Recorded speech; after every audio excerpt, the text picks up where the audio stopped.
करते हैं विधायक नायब तहसीलदार विवाद पर सियासत तेज देखने को मिल रही है। कांग्रेस की छत्तीसगढ़ में राष्ट्रपति शासन की मांग। कांग्रेस ने अंबिकापुर कलेक्टर को सौंपा ज्ञापन। राष्ट्रपति शासन लगाने की मांग को लेकर ज्ञापन सौंपा गया।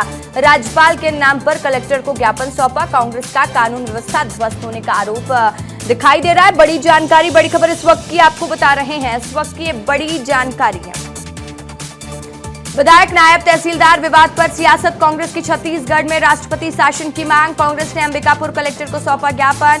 राष्ट्रपति शासन लगाने की मांग को लेकर ज्ञापन। राज्यपाल के नाम पर कलेक्टर को सौंपा ज्ञापन। कांग्रेस का कानून व्यवस्था ध्वस्त होने का आरोप। लोगों के द्वारा तहसीलदार और राजस्व के अधिकारियों के साथ मारपीट की है। उस मामला में तूल इतना पकड़ लिया है कि राजस्व विभाग और शासन दोनों आमने सामने है। ना वो झुकने के लिए तैयार है, ना वो झुकने के लिए तैयार है। ऐसी स्थिति में जनता पीस रही है। एक तरह से ये जो है कानून व्यवस्था की स्थिति ध्वस्त हो चुकी है। इसलिए अगर नहीं संभल रहा है तो इसको या तो जल्दी कार्रवाई करें, इसका पटाक्षेप करें, और नहीं हो रहा है तो राष्ट्रपति शासन के लिए अनुशंसा करें, मांग करके ज्ञापन को दिया। 7 दिन से आप हल नहीं निकाल रहे हो। और मैंने ये भी बोला कि आपके राजस्व अमला का जो क्रियाकलाप है उससे मैं संतुष्ट नहीं हूँ।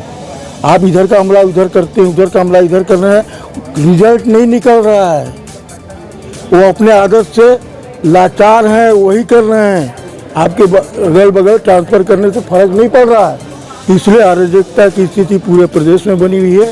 इसलिए जिला कांग्रेस कमेटी राष्ट्रपति शासन लगाने की मांग कर रही है। और चलिए सीधे बड़ी खबर का रुख करते हैं। बड़ी जानकारी है सरगुजा में नायब तहसीलदार से। तो इसी पूरे मामले से जुड़ी हुई जानकारी है। देखिए, हड़ताल को लेकर कलेक्टर अजीत बसंत का बयान सामने आया। राजस्व विभाग के हड़ताल पर कलेक्टर सख्त नजर आए। अधिकारी कर्मचारियों को काम पर लौटने के निर्देश दिए गए हैं। जनता की परेशानी को देखते हुए काम पर लौटे अधिकारी कर्मचारी। काम पर नहीं लौटने पर कार्रवाई होगी। बड़ी जानकारी दे रहे हैं, बड़ी खबर आपको इस वक्त की बता रहे हैं। हड़ताल को लेकर कलेक्टर अजीत बसंत का बयान सामने आया है। विभाग के हड़ताल पर कलेक्टर सख्त अधिकारी कर्मचारियों को काम पर लौटने के दिए निर्देश। कांग्रेस की तरफ से इनके जिला स्तरीय पदाधिकारी सभी तहसीलदारों के हड़ताल के संबंध में ज्ञापन देने के लिए आए थे और इनका ज्ञापन लिया गया है और इसको शासन को प्रेषित किया जाएगा। इनको राजस्व कर्मचारियों को तत्काल काम पर लौटने के लिए कल शाम में ही निर्देशित किया गया है और ताकि ये तुरंत अपने कार्यस्थल को ज्वाइन करें और जो पिछले 2-3 दिवस से जो काम लंबित है उसको देखते हुए इनको तत्काल अपने कार्यस्थल पर ज्वाइन करने हेतु निर्देश दिए गए हैं।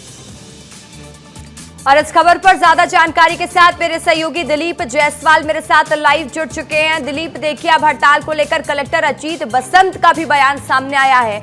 उन्होंने विभाग के हड़ताल पर सख्ती बरती और कहा है कि जनता को परेशानी में देखते हुए काम पर लौट जाए नायब तहसीलदार।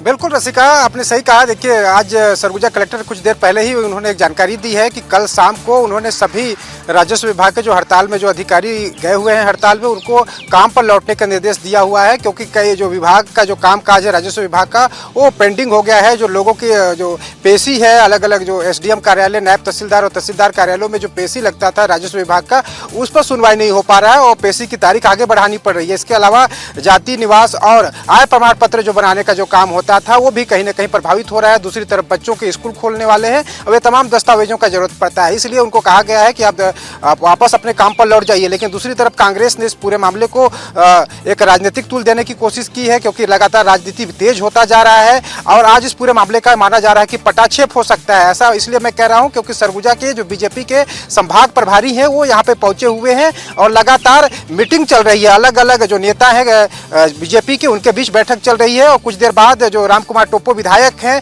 जिनके साथ रामकुमार टोप्पो और के साथ जो विवाद हुआ था, उनके साथ भी बैठक होगी। होगी और पटाक्षेप करने की कोशिश की जाएगी। और ये माना जा रहा है कि नायब तहसीलदार ने विधायक के अलावा जिन अन्य लोगों के खिलाफ FIR दर्ज कराया था, तो विधायक को छोड़कर जो अन्य लोग हैं वो थाने में कुछ देर बाद जा सकते हैं, आज देर शाम तक जा सकते हैं और वहां पर अपना जमानत करा सकते हैं। तो ये तमाम प्रक्रिया होगी और ये माना जा रहा है कि आज देर शाम तक या फिर कल सुबह तक जो हड़ताल में जो कर्मचारी गए हुए हैं वो काम पर वापस आ सकते हैं, क्योंकि लगातार सरकार भी इस दिशा में ठोस कदम उठा रही है, प्रयास करना शुरू कर दी है, क्योंकि लोगों का जो काम काज है वो प्रभावित हो रहा है। शुक्रवार से हड़ताल चल रहा है, हालांकि 2 दिन छुट्टी था, शनिवार और रविवार को, लेकिन 2 दिन सोमवार और मंगलवार, आज बुधवार, ये लगातार हड़ताल चल रहा है, प्रदर्शन चल रहा है। इसकी वजह से जो लोग हैं वो परेशान हो रहे हैं। रायपुर में प्रदर्शन चल रहा है और यही वजह है कि अब सीधे तौर पर बीजेपी संगठन भी इस पूरे मामले में सामने आ रहा है, उनके जो नेता हैं वो भी सामने आ रहे हैं और सरकार भी इस दिशा में हस्तक्षेप करने की कोशिश कर रही है। जी बहुत शुक्रिया आपका तमाम जानकारी के लिए। चलिए अब बात करते हैं सरगुजा में नायब तहसीलदार से कथित मारपीट के मामले को लेकर तहसीलदार और नायब तहसीलदारों का आंदोलन तेज हो गया है। घटना के विरोध में अधिकारी अनिश्चितकालीन हड़ताल पर हैं। आज प्रदेश भर के तहसीलदार और नायब तहसीलदार रायपुर में धरना दे रहे हैं। हड़ताल के चलते पूरे प्रदेश में राजस्व संबंधित कामकाज प्रभावित हो रहा है, आम लोगों को परेशानियों का सामना करना पड़ रहा है। वहीं राजापुर के नायब तहसीलदार तुषार मानेक राजधानी रायपुर के धरना प्रदर्शन में शामिल हुए हैं। हड़ताल के कारण जमीन से जुड़े कई काम जैसे नामांकन, बंटवारा और रिकॉर्ड सुधार पूरी तरह से बंद हो गया है। इसके अलावा इनकम जाति नहीं बन पा रहा है और स्कूल और कॉलेजों में एडमिशन का समय शुरू होने वाला है। ऐसे में छात्रों और पेरेंट्स को सबसे ज्यादा दिक्कत हो रही है। हमारे सहयोगी रोहित मिश्रा की रिपोर्ट देखिए। विधायक रामकुमार टोप्पो की गिरफ्तारी हो और उसी को लेकर लगातार जो प्रदर्शन है वो हो रहा है। और ये देखिए तस्वीर दिखा रहा हूं मैं, यहाँ पर तूता धरना स्थल पर छत्तीसगढ़ कनिष्ठ प्रशासनिक सेवा संघ के बैनर तले जो ये पूरा हड़ताल है वो जारी है और इसको पटवारी संघ ने भी समर्थन दे दिया है। और राजस्व अधिकारियों के साथ में जो दुर्भावनापूर्ण व्यवहार किया गया है हम उसकी कड़ी निंदा करते हैं और उसी के विरोध के स्वरूप में हम यहाँ पर बैठे हुए हैं। और हमारी केवल इतनी मांग है कि जिन आरोपियों ने ये घटना की है उनकी गिरफ्तारी जल्द से जल्द हो जाए। मितानीन संघ अब उनके साथ में आ गया, उनकी बहन के साथ में, और वो लोगों भी जो कलेक्टर पहुंचे थे कलेक्ट्रेट में और ज्ञापन सौंपा है। उसकी जांच कर ली जाए तो सब सामने आ जाएगा। जांच करने की आवश्यकता है। आप लोग ने अपने स्तर पे कोई जांच की हो या फिर कोई बात रखी हो? नहीं, तो उसके लिए तो शासन प्रशासन है, हमने शासन को लेटर दिया है जांच करने के लिए। देखिए एक ही मांग है, गिरफ्तारी होनी चाहिए और गिरफ्तारी के बाद में आगे की चर्चा के लिए जो संघ है वो तैयार है। कुल मिलाकर अभी गिरफ्तारी नहीं हुई है और तमाम लोग इसी बात पर अडिग हैं कि जब तक गिरफ्तारी नहीं होगी तब तक कोई भी बातचीत आगे जो है वो समाधान की ओर नहीं पहुंचेगी।